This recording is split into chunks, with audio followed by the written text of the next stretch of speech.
My time is up. Put a little pressure on, that's all. Thank you, good sir. Yep, I did finish. You finished it? You watched it? Yes. You done? Yes. I guess if you would email send me about the whole shit. Yeah, I didn't like the ending. No, I know they started off with a season 2, but like, get on the fucking flight, go see your daughter, bro. Like, what are you doing? Oh my God, we were just talking about that. I literally just made that point. Really? So angry. That's a $5 billion, bro.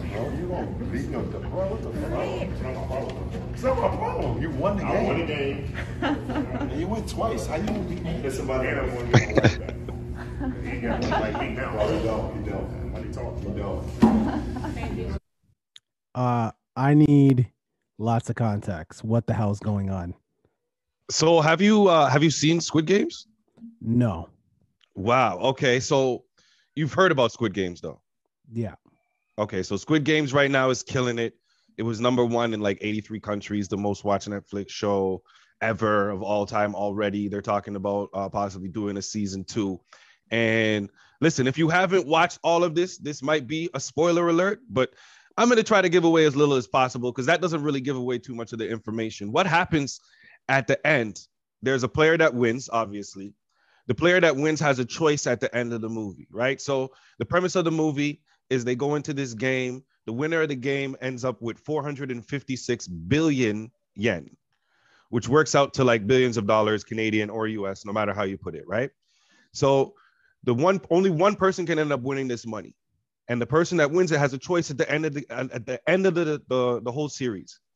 Either they can get on a flight, go back home and see their family, see their daughter, see their family, or they can stay there and try to figure out more about these games and try to end these games. And the person ends up trying to figure out what's going to happen at the end of the games. Instead, they choose not to get on the flight. So in that clip, LeBron James is saying what a lot of people have been saying, like, bro, get on the fucking flight. Go see your daughter. You know what I'm saying? Go see your wife. What are you doing? Why are you going back to go end some game? You're a billionaire now. Right. You know? And Anthony Davis is like, yeah, get your wife. You better get your wife too, and all of that stuff. Like I don't know why they made him choose that as the ending. Like, obviously they want to set up like a season 2 and everything, but this has been a major debate. I mean, the choices sound simple when I'm describing it to you right now. You know, obviously it's going to sound very simple to make the choice, but what you have to factor in is the people who are participants in these games all had enormous debts, and some of them had decent lives, but most of them had pretty crappy lives. You know what I mean? And some of them were just really good people who were just put in really bad situations, you know? So I don't know. I know what I would have made as my choice with all them billions of dollars, but Well, I know you would have just took the money and ran. Kids, what?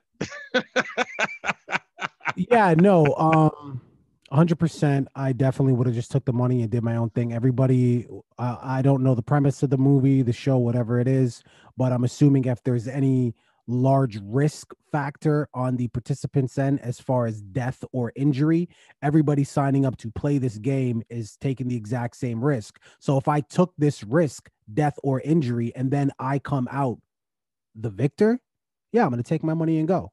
I literally risked my life or injury, and I miraculously beat the odds and won.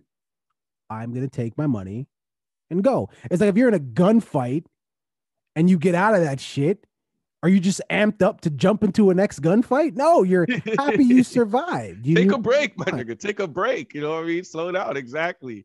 But it's like, okay, so let's say that we end it and he ends up going to see his daughter and his wife. That doesn't leave room open for a season 2. How do you do a season 2 if you do that? There's lots of different things that you could do. Screenwriter. I haven't seen this, but I'm assuming that these games were put on by some higher secret society that probably don't show their faces or some shit. Exactly. So guess what? The person takes the money and run. They think it's all over. Guess what, motherfucker? It's not. Now we're gonna hunt you down in your own city and town, your whole family's targets, and we now put some other shit. There's tons of things you could do. Come on, and I'm just off the top of the rip. I ain't even seen it before. Tons of other things you could do. The fact that it's so simple for you to come up with that too. But the thing is, like, okay, let's say he goes home. Either way, he's gonna have to come back to the games. Either way, he's gonna have to come back to the games. So I think the guy who was writing this was just saying, you know what, I'm gonna skip all that lovey-dovey, boo-hoo, ha-ha stuff and having to separate him from his daughter again. And I'm gonna bring him back, and we just gonna go right to the chase. That's what I honestly think happened. Because why? Why would you want to waste time? There's no point. You know it has to come back to the games at the end of the day, either way. So if you're a writer, you're just trying to set yourself up for more money. Well, especially when you got something like this. Viewing public, what are your thoughts? What do you think? What would you have done? If you've seen the whole series. I don't even think you need to see the whole series. It's just like a scenario. It's just a scenario. What would you do? Would you take the money and run it? Would you try to figure this situation out so nobody else gets put in predicament? 456 billion. You got your cell phone on you? Can you just quickly currency convert that to Canadian? I don't have that kind of calculator. Yo, Google. 456 billion yen in Canadian. Because I'm gonna hear the number. I'm gonna tell you how far I'm gonna go away. Billion yen. Yen, you said? Yeah. Yen to Canada. It works out to be, oh, that's a lot of money. Well, I'll just show it to you guys because you're not gonna believe me when I say it. Over $5 billion. Okay, 5 billion Canadian dollars. My ass is grass. I'm gone. I'm living on an island. We setting up the off grid. Remember we talked about the off grid? Setting up the off grid. You never gonna find me again. Viewing public, I want to know what your thoughts are. Where do your morals lie? I certainly know where mine do. Says Tommy Fury. Who is Tommy Fury?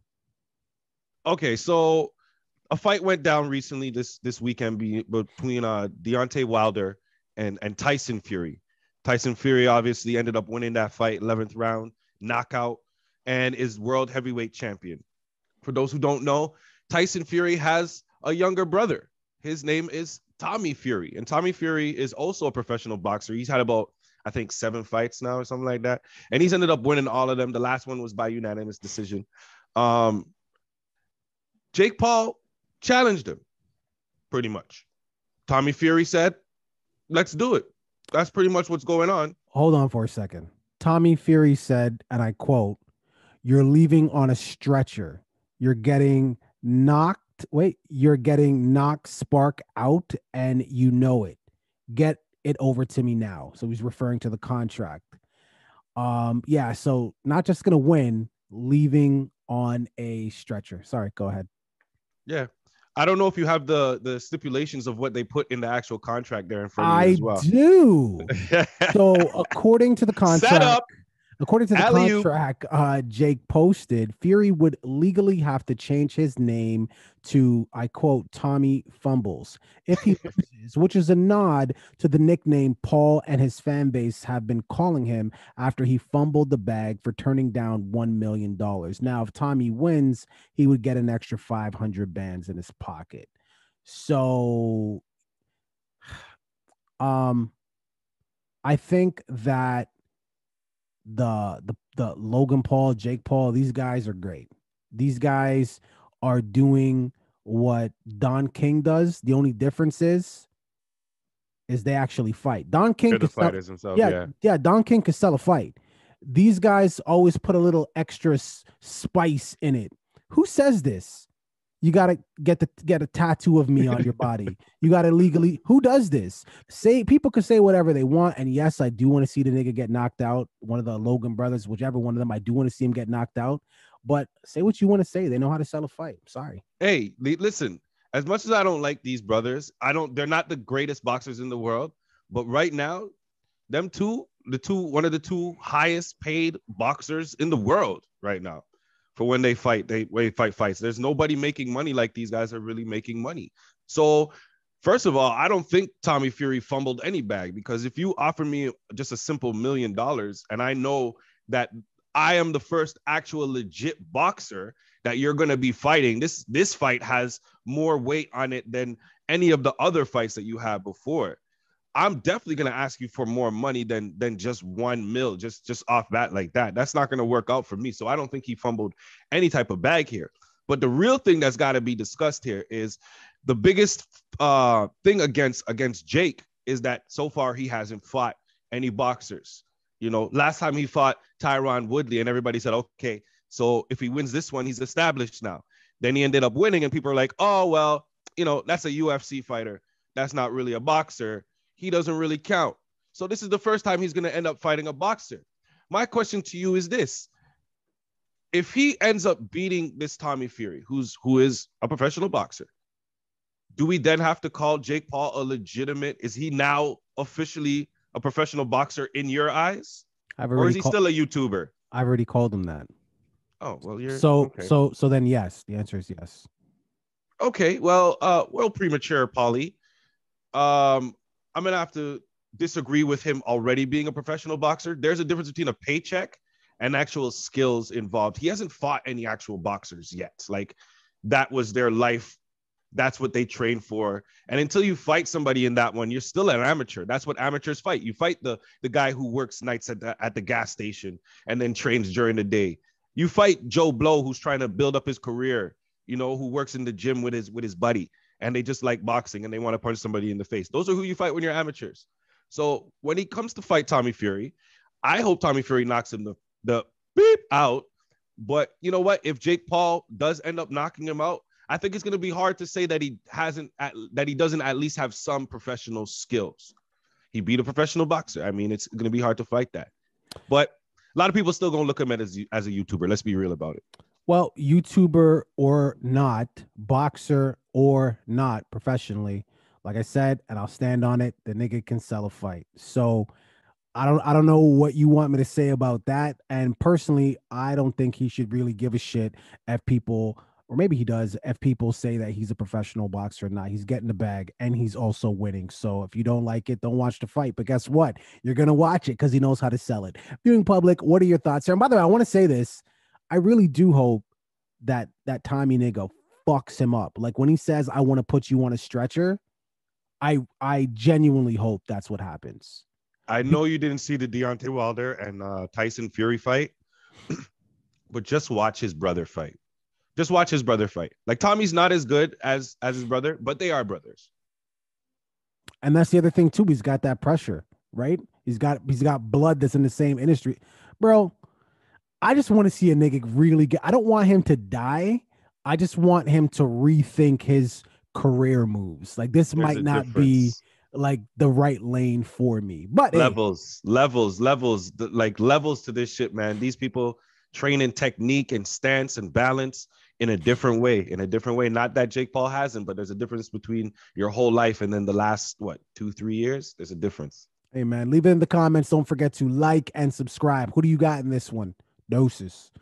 All right. Well, this one to me, it's an oldie but a goodie. But it's not that old. But photographer deletes couple's wedding pictures after being denied food. Now, the story is, and this is out of the photographer's mouth, she says, I was told I cannot stop to eat because I need to be a photographer. In fact, they didn't save me a spot at any of the tables, she said. The groom also told the photographer that she could not leave to get food. After reaching her tipping point, the woman deleted all of the wedding photos that she took that day. Now, she also says she's not really a photographer. Her thing is just to take pictures of dogs and, post them on her Instagram.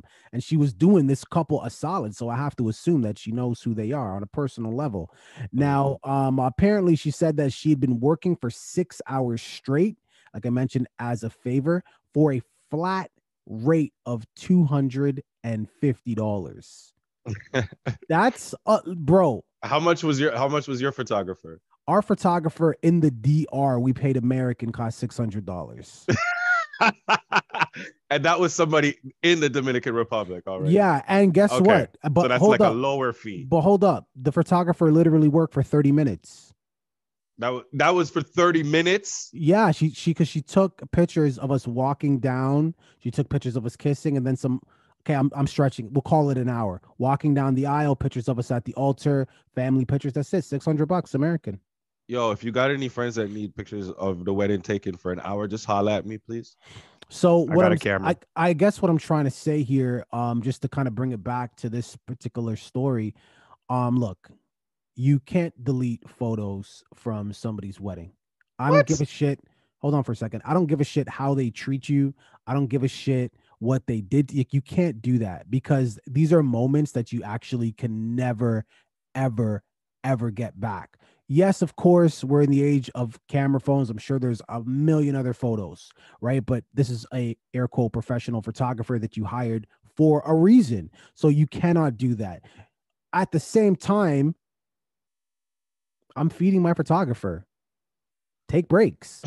You know what I mean? Do you? But obviously on the key moments, because this is a friend, on the key moments, just be ready to take some pictures. Right. Walking down the aisle, at the altar, things like that. In between that, go take your breaks, eat some food, go nuts. So I think there's wrong on both sides, but I think the larger part of the wrong is on the photographer's side, man. You get fucked up for something like that, bro. You really can. What do you think? Well, let's stick to those key moments that you were talking about then. All right. Is a key moment when everybody else is eating? Is that a time when photographers are taking pictures? No, of course not. Okay. When like it's usually when everybody's walking into the reception area, right? That's not that they'll be taking pictures. Is that when you're taking pictures too? Or no, that's not neither that either. Okay. How about when like everybody's like getting into their cars and like the parking lot or none of that like stuff matters to me. Oh, okay. I'm just because I've never been married, so I gotta check to see if there's any downtime. I gotta check to see if there's any downtime, for the photographer. Because apparently, what I'm hearing based on this wedding is that there was no time. There was no downtime. There had to be pictures for every single moment. And I'm assuming if one of the key moments is not when everybody else is eating, then I should be able to be eating as well. Listen, I'm gonna put it to you like this. This is somebody's friend. It has to be a hookup. Has to be somebody's friend. And I don't normally do this. This is not what I do. I take pictures or I do grooming or whatever I do it for dogs. So I'm doing you a favor, first off bat. Then second of all, I'm doing it for a cheaper rate than you're going to pay any other photographer. Do I have wedding skills? No, but I have photographer skills because I be taking pictures, right? So you're getting a cheaper rate than anybody else is getting, right? And you have me there for the entire time, 6 hours straight. All I'm asking you for is a break. Let me get a little drink, a drinky poo. And then can I get a plate while I'm watching everybody else eat? Can I get a little bit of plate? I can still get everything I need to get done. All the pictures that you wanted to be taken have been taken so far. Obviously, they're on my camera. I got them right here. But when I'm supposed to be your friend and I'm doing this as a favor to you and I'm going through all of this and all I'm asking you for is a plate of food, fuck your precious memories. Fuck your wedding and fuck everything that's going on right here. I no longer care because you are showing your true feelings towards me and how you deal. You're showing that this is now business. Okay, so cool. It's business. I no longer want part of this contract. I'm out. And I'm dipping. I'm deleting the pictures. I don't care how you feel. I no longer care. Well, the only reason why, again, I say deleting the pictures is a no-go is because, to your point, you said you've never been married before. I don't know if you've ever been to a wedding or been a part of a wedding party, but it's a very, very stressful time and emotions are high. You're happy, right. You're stressed, you're worried, they're all over the place. So this obviously was a friend, and if this is a friend, then your friend just knows how important this day is to you. So if the person is acting erratic, insane, whatever it is, you got to expect this. If you've ever heard the term bridezilla, groomzilla, all that shit is real. So if you know this, you give that person a bly, you bitch them out completely because they're your friend and you can do that. But you don't delete the pictures, because if you do, and by the way, let me say that a different way. You don't delete the pictures if you want to be able to maintain a friendship with this person. Now, if you're willing to end your friendship over the fact that you were parched and famished and you couldn't get a plate because you were taking pictures, okay, well, I guess that friendship really wasn't worth much. But remember, that's what you're willing to give away your friendship for, over a beverage and some food. On the opposite side, the bride and the groom, they're willing to end their friendship over memories lost on their wedding day, hopefully just one. So I would say if anybody has the right to end a friendship over something more tangible, it would be the bride and the groom. You were just hungry and thirsty. So you got to know your peoples, though. You got to come on. You got to know your peoples. You have friends. that if you hire them for certain jobs, you know their temperament. You got to. You know how they are. You know how they stay. And it's not like I'm totally defending the photographer here, because at the end of the day, deleting the photos was petty. It is. Let's just call it what it is. Very petty. But if you know that your friend is there and they have a certain kind of temperament, like if I'm acting towards them this way, they might be liable to do something crazy, then you got to factor that in too. I understand that it's your wedding. I get it. I understand that you got a lot of stress on you. I 100%. But it's a two-way street. You can't treat me like shit just because. Guess you know what I'm saying? Guess what? Guess what? Once you get to that married stage, watch how your wife, I'm sure your wife's going to be the most calm, most centered person in the world. And I'm sure she's not going to be treating people like shit, even on a very stressed out day like her wedding. But I will tell you this, the most centered and calm person on their wedding, if something starts to go left, you just watch the layers start to peel from that person. She may not flip out right away, but you will see something in that person that you have never seen before. Because that day, my friend, because every woman, every man only wants that day to happen once. So that day, there's no such thing as perfect. There isn't. But that day needs to be as close to perfect as possible. That's why people are so meticulous in the details. The people they hire and so on and so forth. I'm just saying. I mean, you know, I'm looking at it from both angles. Excuse me, I get it, but I think those pictures being deleted are just way too much. I still have my CD of my wedding photos. I have them saved in like 3-4 different places. Aw, this guy. It's not about the but it's just to show you people how important it is. No, serious. I get it. That's why I said, that's important. Okay. Viewing public, what are your thoughts? I have videos on my phone too of important moments. So that's something that we share. Well, this is what I'm saying, right? So what are your thoughts on this, viewing public? Apparently this was a hot topic online. Big surprise. Where do you stand on this? Who was in the wrong? I'm sure you can see the wrong on both sides, but who was really, really in the wrong? Let us know your thoughts. Leave it in the comments. Don't forget to like and subscribe. 2022. We're looking for a summer wedding. Looking to get him settled down. Oh, you talking about me? You talking about my guy? Let's get her done. How long that took me to clue into the fact you're even talking about me. All right, peace, y'all. Yo, thanks for watching that video, making it all the way to the end. You made it this far, you have to like.